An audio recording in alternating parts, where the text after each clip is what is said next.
And amongst those who were trampled on was a young man named Danish Beg, who was actually defending and protecting one of his family members, a fiance of theirs, and stopping and saving them from the trampling. And in the process of that, they themselves passed away. Way of Life SQ, keeping it 100. Assalamu alaikum, welcome back to the YouTube channel. I'm so honored that you decided to spend some time here with me today, and what you read in the title is absolutely true. As of November 13th, the death toll from this music festival that Travis Scott holds called Astroworld is now up to 9 total deaths. Our condolences go out to the family who've lost their loved ones at this music festival. May Allah grant you guys sabr and goodness during these difficult times. But we have some things to talk about. For those of you who don't know, Travis Scott is a larger-than-life hip-hop artist sensation, human being who is very popular not only for his multi-platinum selling records, but also his legendary collabs with sneakers, with Nike, and also having some babies with one of the Kardashians. On November 5th, Travis Scott held this extremely popular music festival titled Astroworld, which is sold out and had over 50,000 people in attendance. Moshing is very common at a music festival, and though it might look different at a Travis Scott concert, he likes to call it by a term called raging. Travis Scott was publicly encouraging his audience to rage by saying the following statements live on stage. I want to see some rages.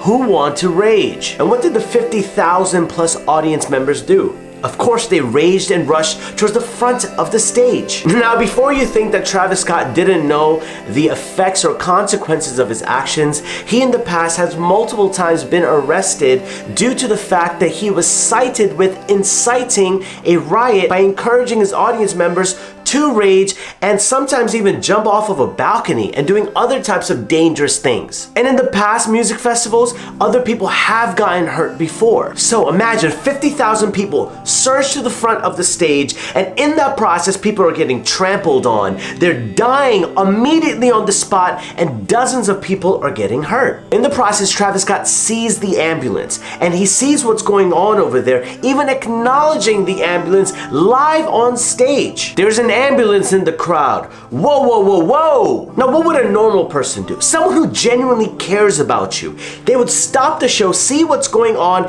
and make sure that everyone is safe. But no, Travis Scott continued to perform, and he just made sure that people were okay by asking them, if everybody's good, put a middle finger up in the sky! And then he continues to perform. And amongst those who were trampled on was a young man named Danish Beg, who was actually defending and protecting one of his family members, a fiance of theirs, and stopping and saving them from the trampling. And in the process of that, they themselves passed away. Now, within Islam, we believe that people who are defending their property or their family and they die in that cause are considered martyrs. So, could Danish Beg be considered a martyr? Allahu Alam. But we would like to think the best of him, and we ask Allah subhanahu wa ta'ala to bless him and to forgive him of his sins. Now, after the concert is over, you might want to find out what went down. You might want to see, hey, what happened? Are they okay? What's going down? But of course, that's not what Travis Scott does. Instead, he goes to an after party that Drake is throwing at Dave and Buster's. And he goes over there instead, spending your money that you paid for your Astroworld tickets, not giving a damn about you. These are the people that we are raising to the top. These are the people that we are openly giving our money to and we are idolizing. People sent their family members to these concerts, these places that people shouldn't even be in the first place due to the nature and the effects of places like this. The things that go down over here, it's not for a believer. It's not for a person who fears Allah. Yet families still sent them over there. And these family members expect their loved ones to come back in one piece. But instead of worrying about the safety of his show with your family members, Travis Scott is out partying with Drake. But it's okay. He's going to issue a little Twitter statement saying some type of supportive stuff, go on IG and say something about his fans and just wash his hands clean.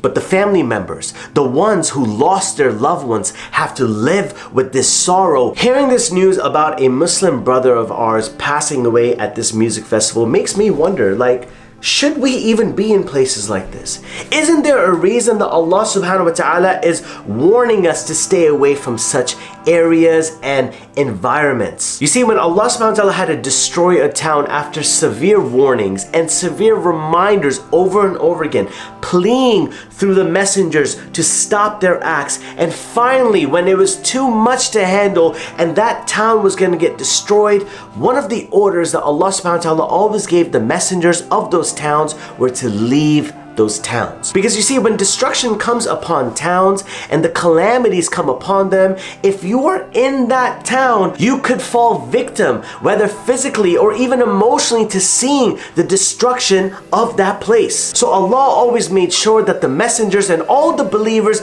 would leave that town before the destruction came place, because Allah does not want you to even see what's going to happen to that town. But when you plant the seed of music, imagine what the fruits are going to be. It's not going to be something good. These fruits are going to produce the most vile of things, like alcohol, drugs, free mixing. These are the fruits that come from the tree of music. And you are going to these music festivals thinking that it's just going to be a good time, and look what took place. Now, I'm not trying to fearmonger and just say stay away from these places because something might go down or something might happen, but just know that if something physically doesn't happen to you, just know that your iman is being affected. The impact of these places is affecting your iman, whether you like to believe it or not. As Muslims, sometimes we get FOMO from seeing other people posting on their snaps or their stories or their TikToks, just showing you all the fun that they're getting into. But the reason that they have to go out and express their fun is because there's something missing inside of them. But the average Muslim is catching the OD